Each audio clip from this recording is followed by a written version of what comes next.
بسم الله الرحمن الرحيم. الحمد لله رب العالمين،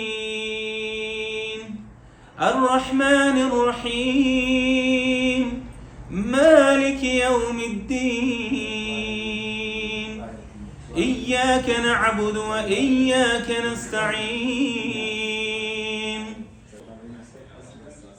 بناوی خوای گەورە مێرەبان، ناوم عەدنانە، کوڕی مام مستەفا عەلی بێشێمە، خەڵکی سۆرانم لە هەردوو کۆلێژەکانی پەرستاری و کۆلێژ زمان و مەحەدەکەیشی تەواو کردینە و ئێستا لە سۆران خەریکی پیشەی نۆرینگەمە، هەر لێرانە لە سۆران نۆرینگەم هەیە و جیا لەوەش لەناو کاروباری دینی لە سەر پشتی وەزارەتی ئەوقافنە، بەڵام خۆبەخشانە نزیکەی 28 ساڵە لە خزمەتی وەزارەتی ئەوقاف داینە و بێبەرامبەر. مرحبا مرحبا يا شهر رمضان مرحبا. بەحکمیەوەی کە لە منداڵیەوە لە مەکتەبی دڵدار بووین، لە دڵداری سەرەتایی کە مەکتەبەکی بەناوبانگە لە سۆران، لەوێ خوێندنم تەواو کردیا. زۆر جار مامۆستایەکان داوای نەکرد کە قورئانی بخوێنین لە پۆلێدا و بەحکمیەوەی دیارە دەنگمان پرۆڤەی کەتە سەر و لە بۆنەکان و لە پرسەکان و لە ئەوانە قورئانمان دەخوێند و خەڵکێک ڕەزامەندی لەسەر دەنگمان دروست بوو. تەراویحەکانی ڕەمەزانان هەر لە بەخۆم ئیمامەتێکم لە مزگەوت زەفتی حەفت لەسەر بووە.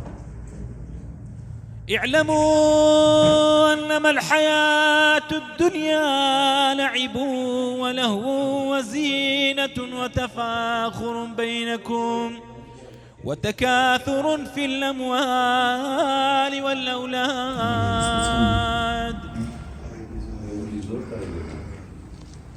تەمەنم نزیک 10 ساڵ بوو لەسەر دەستی بابی ڕەحمەتیم قورئان و ختم کرد. تقریبا پۆلی 5 سەرەتایی ئەبووم لەو دەورانە بوو. وەختی تەراویح لەمانە منێ نانی خۆم و نوێژێکەم و ئەوە نانی خۆم و دەست نوێژێشەم و ئەو زاڕۆمە مزگەوت.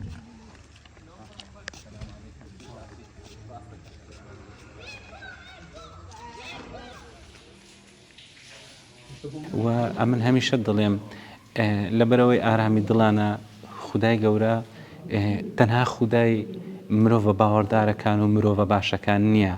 خودای گەورە خودای مرۆڤە تاوانبارەکانیشە. خودای گەورە خودای ئەو کەسانەشە کە لە خوداپەرستیش نین، خودای هەموویانە، خودای هەموو مەخلوقاتە. بۆیە ئەو قورئانە شیفایە وننزل من القرآن ما هو شفاء ورحمة للمؤمنين ولا يزيد الظالمين إلا خسارة.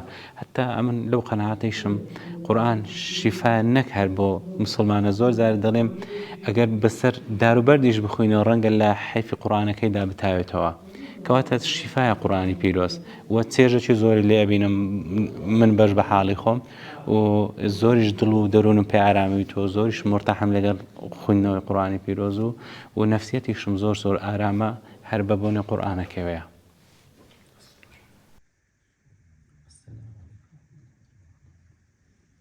السلام عليكم ورحمة الله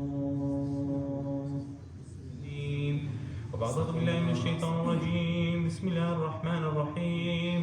ربنا ما خلقت هذا باطلا سبحانك فقنا عذاب النار. آمين يا الله.